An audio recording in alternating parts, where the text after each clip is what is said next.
made the changes to your strategy as a result of the pandemic. You've adapted structure, perhaps. Maybe you had to reorganize or downsize.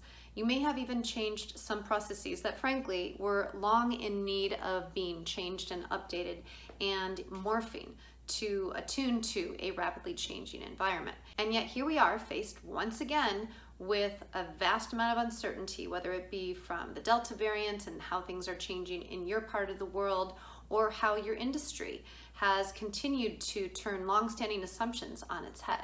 But here you are in the midst of all that uncertainty, wondering if all the changes you made to strategy, structure, and process are going to be enough to really achieve the goals that you set forward, certainly for the end of the year, but more importantly, to help yourself, your team, and your organization retool.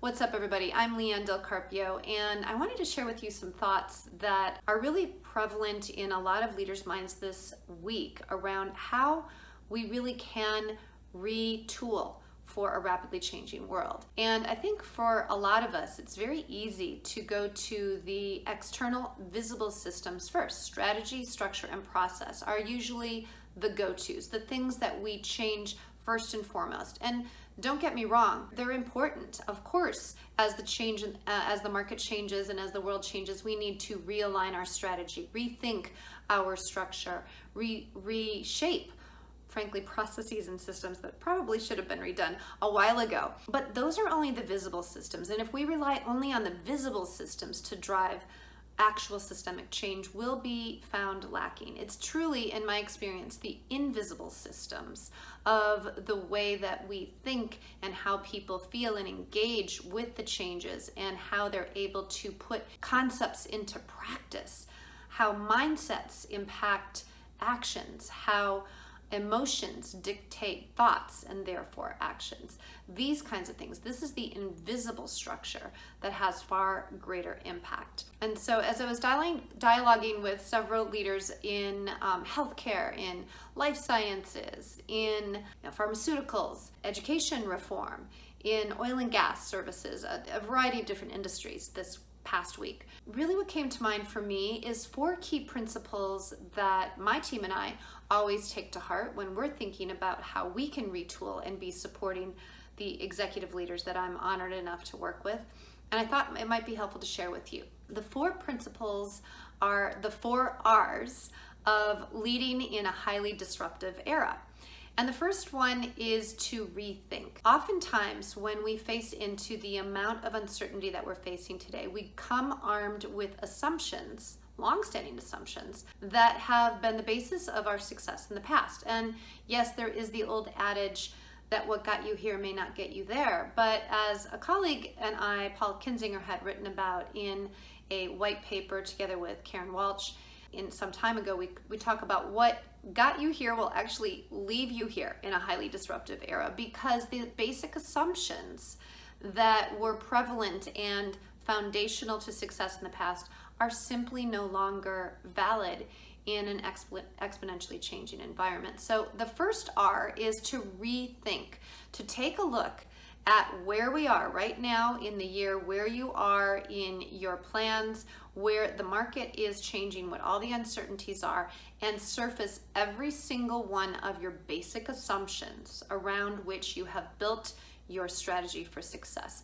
Pull them out and turn them upside down. We call it flip your thinking. And flip your thinking with the intent of looking at challenging some basic assumptions that you believe there's no way that this could ever change. Well, what if it does, right? So how might I rethink basic assumptions on how patients interact with our healthcare providers, or how we provide access to students, right? We've already seen so many shifts in assumptions that have allowed for greater flexibility. DocuSign, I did a DocuSign the other day in the real estate industry where, even a year ago, they would have kind of complained, this is not possible, you have to come down to somebody's office and sign for it, etc. The basic assumption there was that, no, it had to be in person.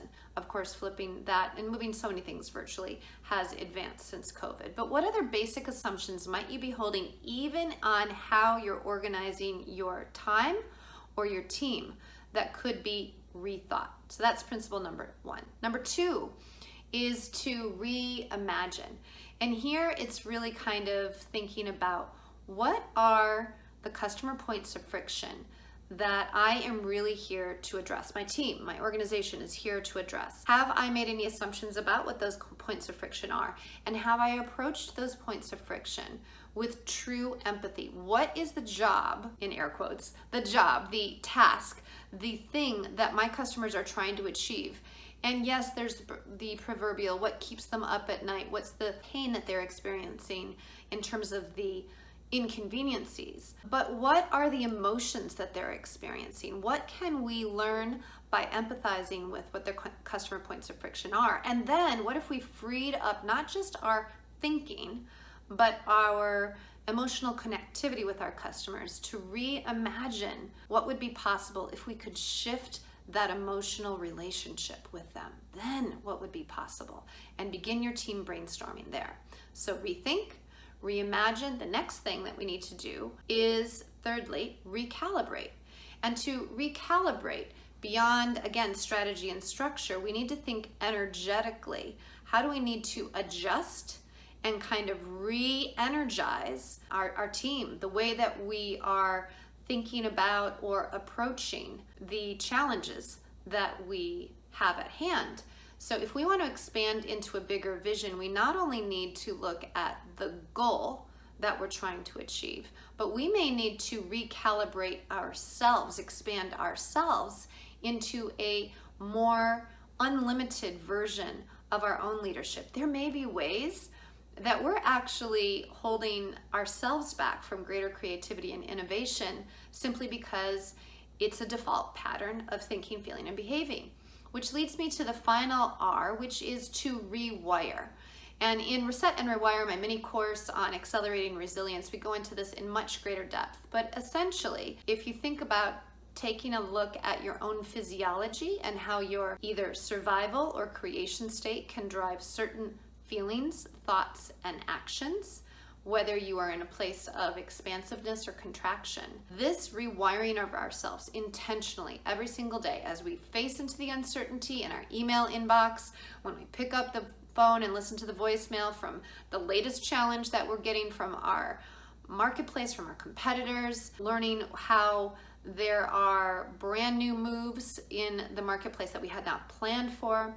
We're going to have to react to that, calm our nervous system, sense into the emotion that's coming up, shift our thinking, and then shift our actions from there. So for me, I'm always thinking about, all right, when we face a challenge as a team in my own organization, where do we need to rethink? What assumptions can we surface and challenge? How might we reimagine, really zeroing in on the pain points of the customers that we serve?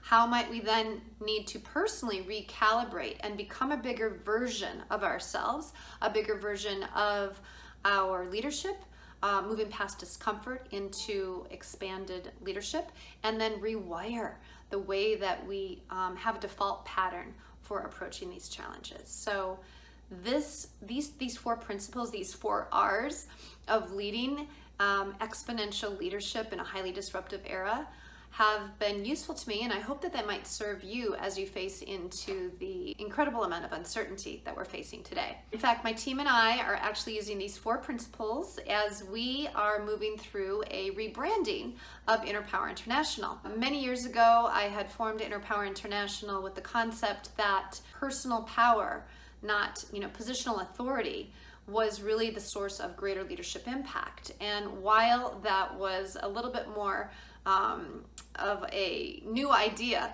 21 years ago, today that makes a lot more sense. There's a lot of writing, a lot of research, and a lot of validation around the power of authenticity in leadership. And so this idea of sourcing power from within it's already set in the culture. So it's time to move to the next thing.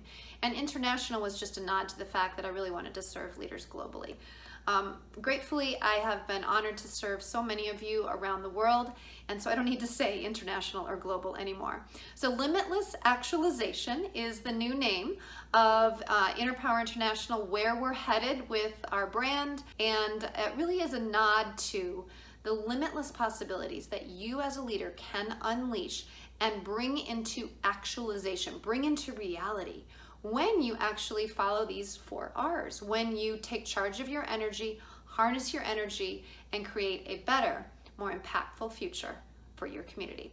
I hope that you'll continue to join us on LinkedIn and Instagram to learn more about the move towards limitless actualization in the coming weeks.